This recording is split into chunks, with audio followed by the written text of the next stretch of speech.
কোরআনে প্রায় 5 থেকে 10টা এমন আয়াত আছে, যদি আপনি মনে রাখতে পারেন আপনার জীবন কোনো দিন আল্লাহ থেকে মুখ ফিরাবে না। আপনি যত পাপ করে ফেলেন, যত আল্লাহ আপনাকে বিপদে রাখুক, কিন্তু আপনি কোনোদিন আল্লাহর কাছ থেকে মুখ ফিরাবেন না যদি সেই 5 থেকে 10টা আয়াত যদি আপনার মুখস্থ থাকে।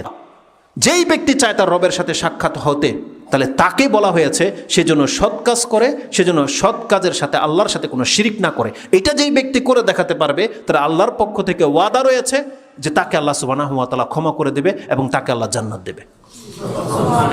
আর যদি কোনো ব্যক্তি শিরক করে ফেলে থাকেন, যেমনটা বললাম, জীবনের যতগুলো পাপ আছে আল্লাহ সুবহানাহু ওয়া তাআলা বলছেন বান্দা ক্ষমা চাইতে হবে। একটা মেসেজ আপনাকে বলেছি যে আপনাকে নিরাশ হতে হবে না, আল্লাহ সুবহানাহু ওয়া তাআলা আপনাকে ক্ষমা করে দেবে। এবং আল্লাহ সুবহানাহু ওয়া তাআলা বলছেন যে কোনো ব্যক্তি যদি শিরক করে ফেলে তার করণীয় কি, আল্লাহ সুবহানাহু ওয়া তাআলা ওয়াদা করতেছে সেই ব্যক্তি যদি তওবা করে নেয়, তার মানে আল্লাহ কি বলতেছেন, আল্লাহ ভাষাটা বলেছে এইভাবে, যেটা আপনি সূরা তাহা 20 নম্বর সূরার 82 নম্বর আয়াতে পাবেন, ওয়া ইন্নী লাগাফফারুন লিমান তাবা ওয়া আমানা ওয়া আমিলা সালিহান সুম্মা ইহতাদা। যেই ব্যক্তি ঈমান আনবে, সে তো সে শিরিক করে ফেলেছিল, সে এখন তওবা করবে। ওয়া ইন্নী লাগাফফারুন, আমি অবশ্যই সেই ব্যক্তির জন্য ক্ষমাশীল, লিমান তাবা, যেই ব্যক্তি তওবা করে আমার কাছে ফিরে আসবে, ও আমানা ঈমান আনবে, ও আমিলা সালিহান সৎ কাজে লেগে যাবে, সুম্মা ইহতাদা মরার আগ পর্যন্ত এই হিদায়াতের উপরে থাকবে। আল্লাহ বলছেন এমন প্রত্যেকটা ব্যক্তিকে আমি আল্লাহ অবশ্যই ক্ষমা করে দেব, অবশ্যই ক্ষমা করে দেবে, এটা বলা হয়েছে। এটা এলান করা হয়েছে আল্লাহর পক্ষ থেকে। জীবনের যত পাপ আছে আপনি আল্লাহর কাছে তওবা করে নেন, অতএব নিরাশ হওয়ার কিছু নাই। আল্লাহ সুবহানাহু ওয়া তাআলা বলছেন যে আমার কাছে ক্ষমা চাইলে আমি তাকে ক্ষমা করে দেব। এটা হচ্ছে প্রথম কন্ডিশন। আল্লাহ সুবহানাহু ওয়া তাআলা আমাদেরকে কথাগুলোকে মেনে চলার, বোঝার এবং সে অনুযায়ী আমল করার তৌফিক দান করুক। আকুলু লিকাউলি হাযা আস্তাগফিরুল্লাহ লি ওয়া লাকুম ওয়া লিসাইরিল মুসলিমিন ফাস্তাগফিরু ইন্নাহু হুয়াল গফুরুর রহিম। তওবা এবং ক্ষমা নিয়ে যদি আমি ঘন্টার পর ঘন্টা বক্তব্য করি, আপনারাও ক্লান্ত হবেন না, আর ঘন্টার পর ঘন্টা বক্তব্য করা যাবে, প্রায় 6 ঘন্টাও শেষ হবে না যে এত কথা আল্লাহ কোরআন এবং হাদিসে বলেছে। তা আল্লাহ সুবহানাহু ওয়া তাআলা হচ্ছেন ক্ষমাশীল এবং দয়াবান, এটা বলেছি। যেই আয়াতটা আমি শুরুতে পাঠ করেছি ওটার ব্যাখ্যা করে দিয়ে আমরা আলোচনা শেষ করে দেব, যদিও 5টা মিনিট হয়তো বেশি হয়ে যাচ্ছে। সূরা নিসার একটা আয়াত, তওবা এবং ক্ষমা সম্পর্কে যতগুলো আয়াত আছে কোরআনে প্রায় 5 থেকে 10টা এমন আয়াত আছে, যদি আপনি মনে রাখতে পারেন আপনার জীবন কোনো দিন আল্লাহ থেকে মুখ ফিরাবে না। আপনি যত পাপ করে ফেলেন, যত আল্লাহ আপনাকে বিপদে রাখুক, কিন্তু আপনি কোনোদিন আল্লাহর কাছ থেকে মুখ ফিরাবেন না যদি সেই 5 থেকে 10টা আয়াত যদি আপনার মুখস্থ থাকে। তার মধ্যে একটা আয়াত হচ্ছে এই সূরা নিসার 110 নম্বর আয়াত। আল্লাহ সুবহানাহু ওয়া তাআলা সূরা নিসাতে 4টা আয়াত আছে বা 3টা আয়াত আছে এই মর্মে, খুব চমৎকার। তার মধ্যে একটা হচ্ছে এই 110 নম্বর আয়াত এবং একটা হচ্ছে 147 নম্বর আয়াত। আর সূরা ইব্রাহিমে একটা আয়াত আছে যেটা হচ্ছে শুধু 10 নম্বর আয়াত, 14 নম্বর সূরার 10 নম্বর আয়াত। একটা আয়াত আছে যেটা একটু আগে বললাম, সূরা জুমার 39 নম্বর সূরার 53 নম্বর আয়াত। এগুলো এমন এমন আয়াত। আরেকটা বলেছি সূরা তাহা 20 নম্বর সূরার 82 নম্বর আয়াত। এটা প্রত্যেকটা আয়াত আপনার অন্তরকে হিলিয়ে রেখে দেবে। আরেকটা আয়াত আছে সূরা ফুরকানের 69-70 নম্বর আয়াত, ওটা চমৎকার, ওটা আমরা নেক্সট খুতবায় বলবো।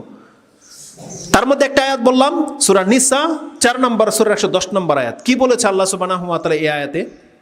আল্লাহ সুবহানাহু ওয়া তাআলা বলেছেন, ওয়া মা ইয়ামাল সুআন আও ইয়াজলিম নাফসাহু সুম্মা ইস্তাগফিরিল্লাহ ইয়াজিদিল্লাহা গফুরুর রহিমা।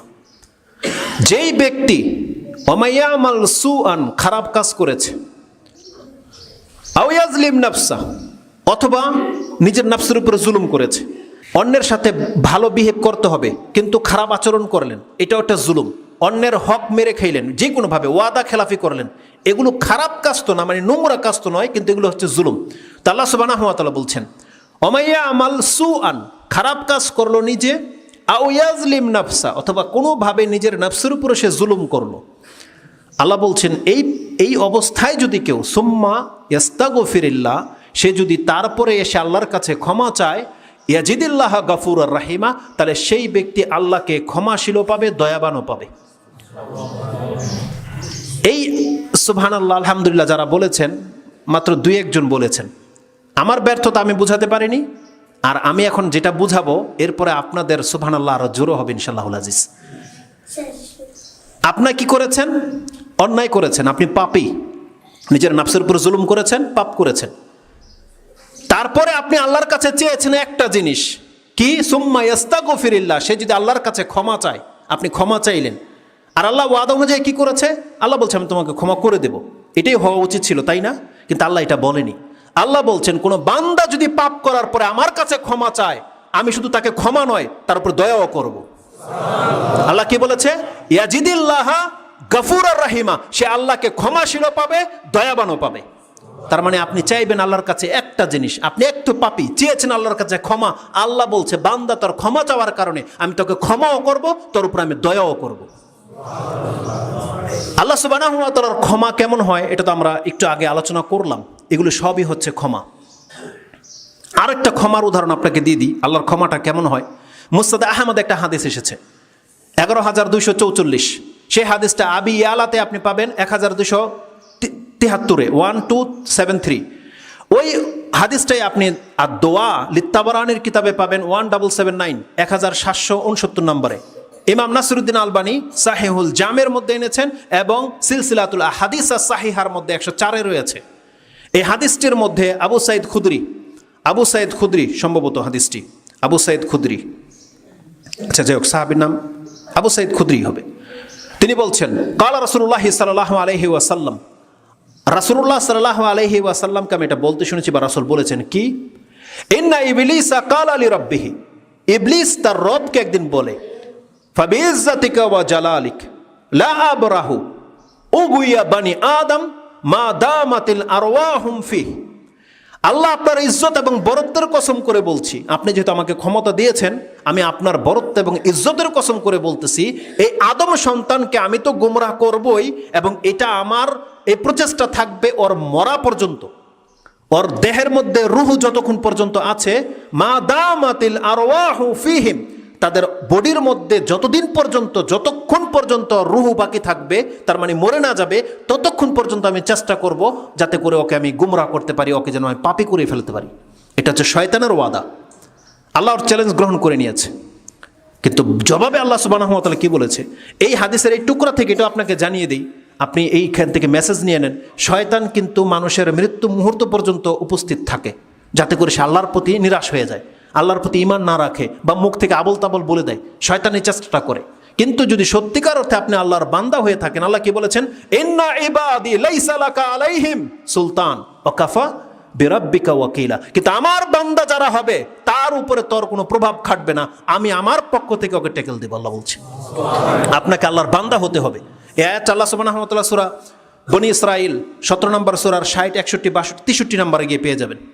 এই আয়াতে ওই শয়তানের সাথে কথোপকথন রয়েছে। তো শয়তান যখন আল্লাহর কাছে এমন চ্যালেঞ্জ করেছে, শয়তান কিন্তু তার কাজে লেগে আছে। শয়তান কিন্তু আমাদেরকে দিয়ে পাপ করাচ্ছে, বহু মানুষকে কিন্তু জাহান্নামী করে ফেলেছে। যখন একটা শয়তান এতটা ক্ষমতা রাখে, চ্যালেঞ্জ করে, আপনি কি মনে করেন আমাদের রব কি চুপ ছিলেন? তিনি কি তাহলে মেনে নিয়েছেন এটা? সুবহানাল্লাহ। আল্লাহর দয়া দেখেন, আল্লাহ সুবহানাহু ওয়া তাআলা যে আমাকে ক্ষমা করে আপনাকে ক্ষমা করবে, আল্লাহ বলেছেন ফাবিইজ্জাতি ওয়া জালালি, ইবলিসকে লক্ষ্য করে বলছে, আমি আমার ইজ্জত এবং বরত্বের কসম করে বলছি, লা আবরাহু আগফিরু লাহুম মা আস্তাগফারুনি, আমিও ক্ষান্ত হব না, আমার বান্দাকে আমি ততক্ষণ পর্যন্ত ক্ষমা করতেই থাকবো যতক্ষণ পর্যন্ত ওরা আমার কাছে ক্ষমা চাইতেই থাকবে। ইবলিস বলেছে আমি ওদের রূহ বাকি থাকা পর্যন্ত পাপ করাতে থাকবো।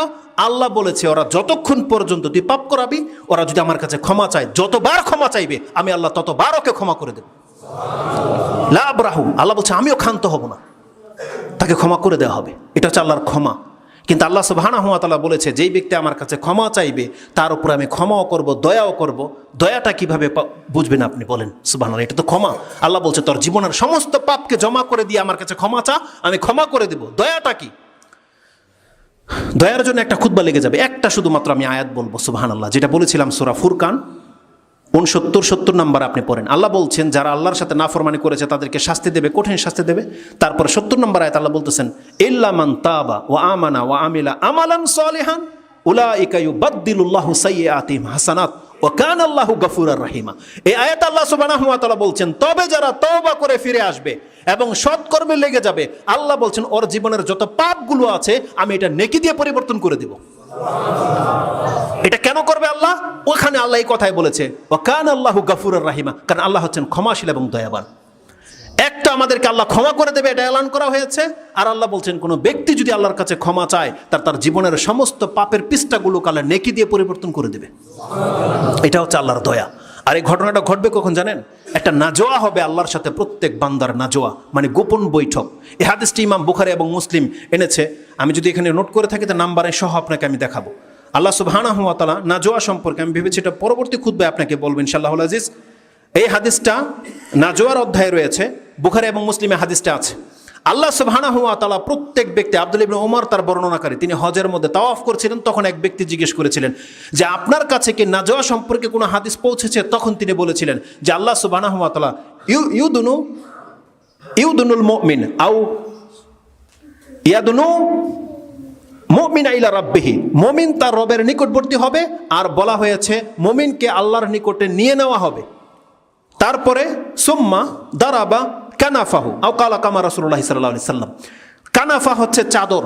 আল্লাহ সুবহানাহু ওয়া তাআলা প্রত্যেক মুমিন, পুরুষ মুমিন মহিলাকে আলাদা আলাদা ডাকবে হাশরের মাঠে, একটা স্পেশাল জায়গায়। তখন সেই ব্যক্তি আল্লাহর সাথে পার্সোনাল কথা বলবে, সেখানে কেউ থাকবে না, কোনো মোতারজম থাকবে না, একটা চাদর দিয়ে ঘিরে নেওয়া হবে। কারণ সেই পৃথিবীতে যে পাপগুলো করেছে, আল্লাহ শুধু তাকে শোনাবে না, তাকে দেখাবে। আমরা আজকে মোবাইলের মধ্যে যা দেখি, টিভিতে যা দেখি, সব কিছু সিসিটিভি ক্যামেরায় কে অপরাধ করেছে দেখে না? আল্লাহ প্রত্যেকটা ব্যক্তির পাপকে দেখাবে। আল্লাহর দয়া দেখেন, আপনার আমার পাপগুলো যদি আল্লাহ হাশরের সবার সামনে দেখাতো, যে দেখো এই হুজুর এই পাপ করেছে, বড় বড় কথা বলেছে, এই পাপ করেছে, শাস্তি দেওয়া লাগবে না, ওটাই আমাদের লাঞ্ছনা হওয়ার জন্য যথেষ্ট, যখন আপনারা সবাই সেখানে উপস্থিত থাকবেন। আর যদি দেখানো হয় আমার পাপগুলো ওইভাবে, আমার তো ওখানে মরে যাওয়াটাই বেটার, তাই নয়? আল্লাহ সুবহানাহু ওয়া তাআলার দয়া দেখেন, যে পাপগুলো আল্লাহ দুনিয়াতে প্রকাশ করেনি, আল্লাহ সেই বান্দার সাথে কি করবে যাতে হাশরের মাঠে প্রকাশ না পায়, আল্লাহ চাদর দিয়ে ঘিরে নেবে এবং বান্দাকে বলবে ইউকাররিরুহা, যাতে করে সে বান্দার স্বীকারোক্তি নিতে পারে যে দেখো তো এই পাপগুলো তোমার কিনা।